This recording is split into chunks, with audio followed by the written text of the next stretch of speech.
Opa, tudo bem? Este é o terceiro vídeo da série sobre o teorema de Cantor-Dedekind-Bernstein. E nele nós vamos apresentar um primeiro argumento em favor do teorema, empregando o axioma da escolha.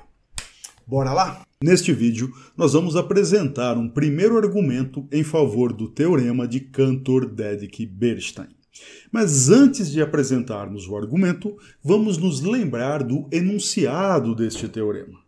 Ora, este é um resultado que diz respeito a uma relação de comparação de tamanhos de conjuntos, ou seja, uma relação de comparação entre os cardinais de um conjunto.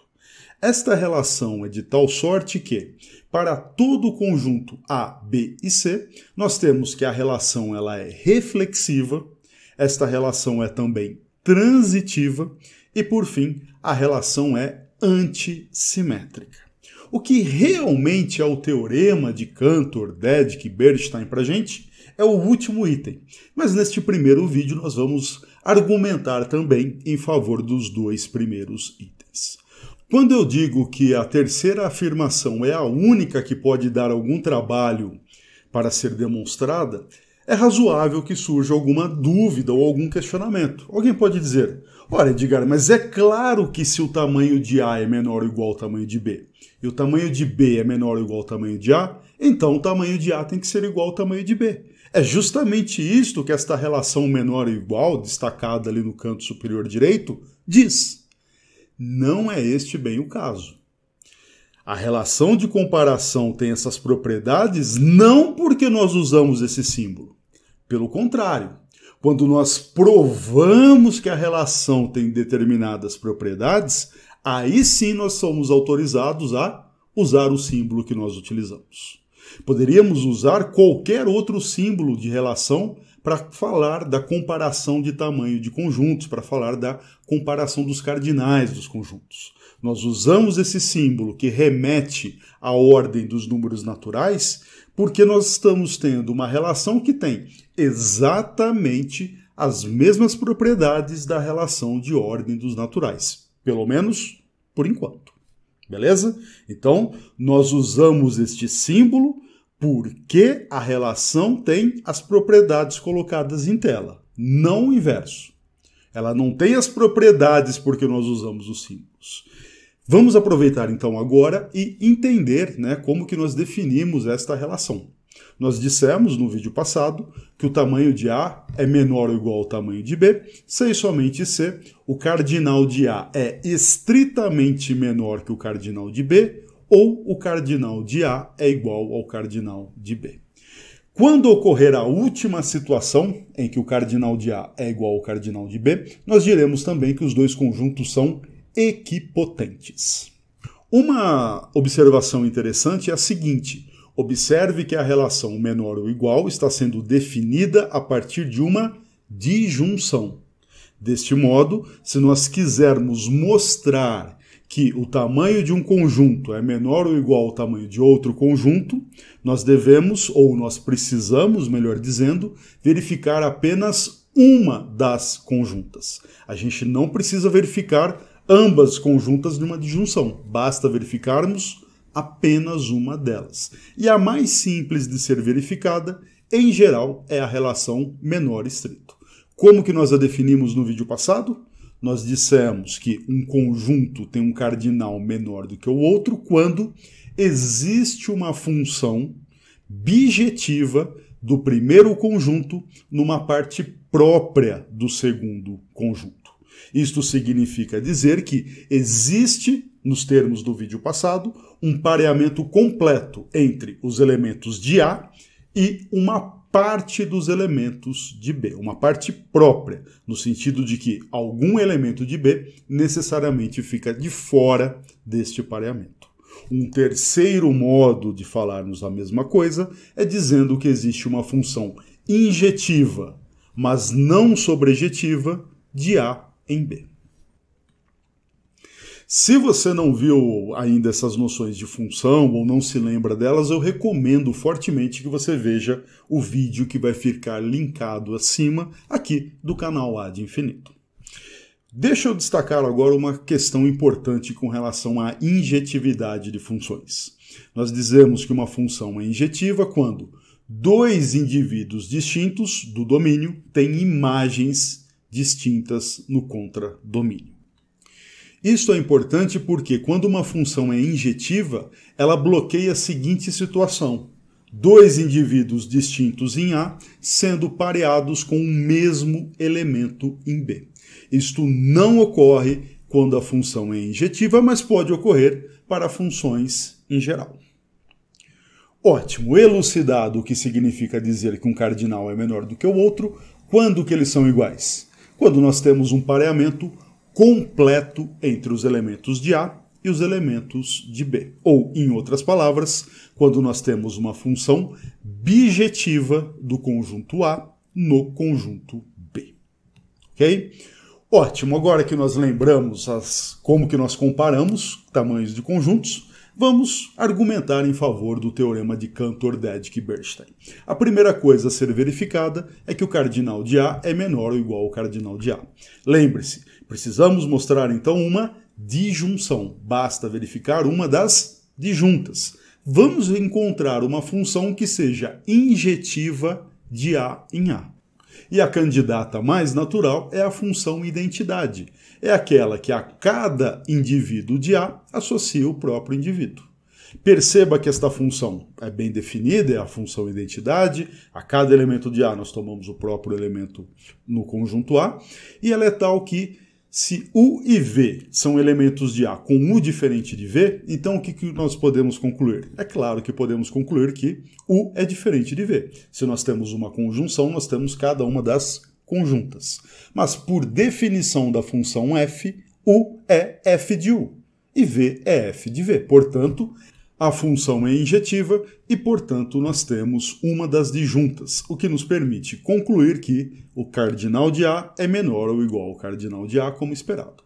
Ah, Edgar, mas é igual. Concordo, tá? Mas a gente não precisa mostrar que é igual. Para mostrar uma disjunção, basta concluirmos uma das disjuntas. E caso você não tenha familiaridade com estes argumentos, recomendo que veja a nossa série sobre como demonstrar em matemática. Também pode ajudar bastante. Ótimo, vamos agora verificar a segunda condição do teorema de Cantor. Perceba que nós temos uma implicação e que no antecedente nós temos uma conjunção. Então nós temos duas hipóteses no antecedente. A primeira delas é que o cardinal de A é menor ou igual ao cardinal de B. Então, ou nós temos uma função injetiva de A em B, ou temos uma função bijetiva de A em B. Qualquer que seja o caso, nós temos uma função injetiva de A em B, de tal modo que elementos distintos U e V possuem imagens distintas f de U e f de V.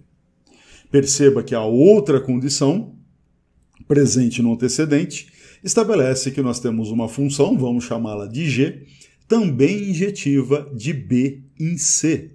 Consequentemente, podemos levar f de U por G para algum indivíduo G de f de U, e a mesma coisa com o V, G de f de V. Feito isto, a nossa tarefa estará concluída se nós estabelecermos uma função direta de A para C que seja injetiva. Será que nós conseguimos estabelecer esta função? É claro que sim. Como que nós definimos ela? A partir da f e da g. Nós vamos definir uma função h, que aqueles e aquelas que estão um pouquinho acostumados com a noção de função vão claramente identificar a h como sendo uma função composta, de tal sorte que h é uma função de a em c, dada por h de x igual a g de f de x. Isto é, nada mais, nada menos do que a conhecida função g bola f. Ok? Será que esta função ela é de fato uma função injetiva? Vamos verificar. Se nós tivermos que u é diferente de v, a consequência é que f de u é diferente de f de v. Por quê? Porque, por hipótese, f é uma função injetiva. Consequentemente, g de f de u é diferente de g de f de v. Por quê? Porque, por hipótese, a função g é uma função injetiva. Com isto, temos uma das disjuntas e, portanto, podemos concluir que o cardinal de A é menor ou igual ao cardinal de C, como queríamos.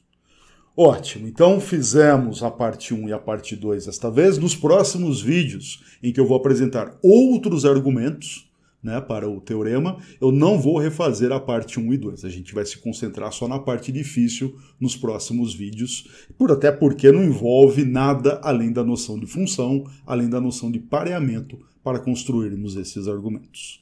Vamos agora verificar a terceira condição do teorema da equivalência, do teorema de Cantor-Dedekind-Bernstein e todos aqueles nomes que nós discutimos no primeiro vídeo desta série.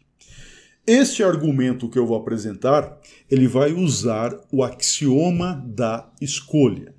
Ora, o que nos diz o axioma da escolha? Ele diz que todo conjunto não vazio tem uma função escolha. Neste momento, se você ainda não viu, eu recomendo fortemente que depois você veja o vídeo aqui do nosso canal sobre o axioma da escolha.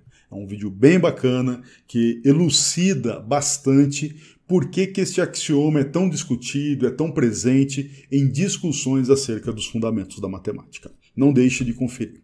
Mas vamos seguir aqui com um argumento.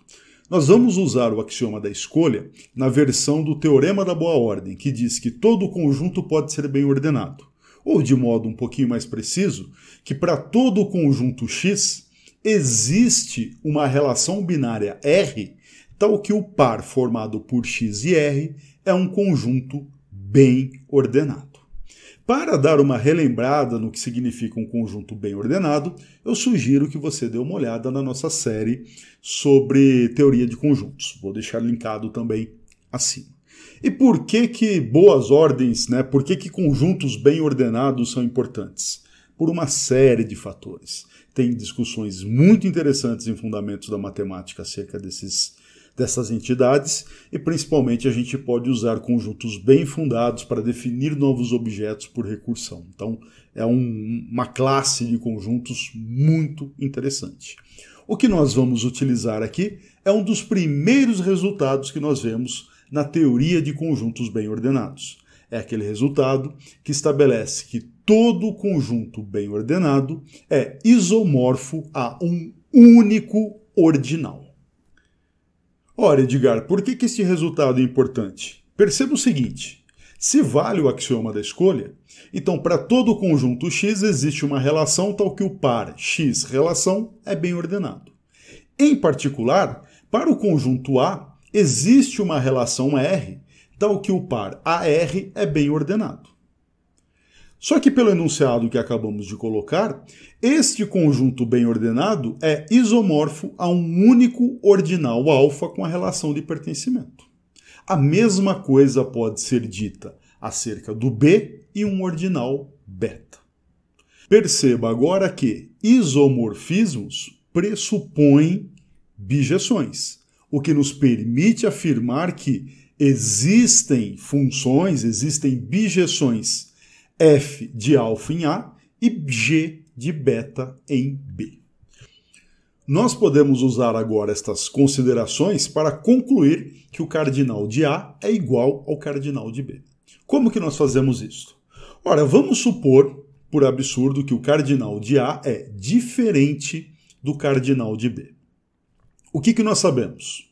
Nós sabemos, por hipótese, que o cardinal de A é menor ou igual a B. Ora, se é menor ou igual e é diferente, a única possibilidade que nos resta é que o cardinal de A é estritamente menor que o cardinal de B. O que isto significa? Significa dizer que existe uma função injetiva, mas não sobrejetiva, de A em B.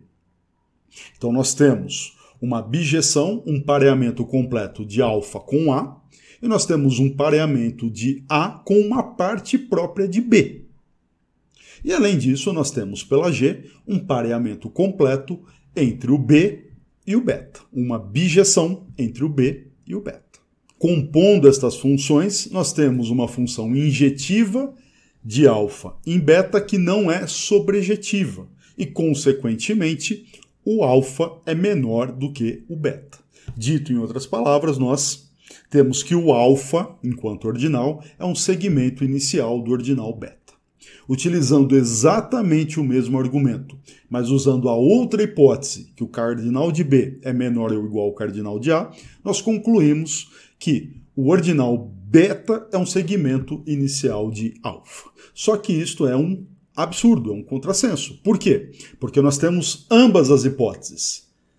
Cardinal de A menor ou igual a B, o cardinal de B, e cardinal de B menor ou igual ao cardinal de A. Consequentemente, nós temos ambas as conclusões, que alfa é menor que beta e beta menor que alfa. Mas isto não é possível para ordinais, porque em ordinais vale a tricotomia. Isto conclui o nosso argumento. Beleza? Ótimo, então está pronta a demonstração. Mas será que nós demonstramos mesmo isso? Ora, para a gente entender esse argumento, entender esta prova de verdade, nós precisamos entender cada um dos pedaços. Precisamos saber exatamente o que é um ordinal, precisamos saber exatamente o que é um isomorfismo, precisamos demonstrar que todo conjunto bem ordenado é isomorfo a um único ordinal, precisamos entender como que o axioma da escolha implica que todo conjunto pode ser bem ordenado e assim por diante. Mas eu não vou fazer isto nesta série. Neste vídeo, eu quis apresentar apenas a estrutura de um argumento este que é normalmente chamado da prova mais direta do teorema de Cantor-Schroeder-Bernstein.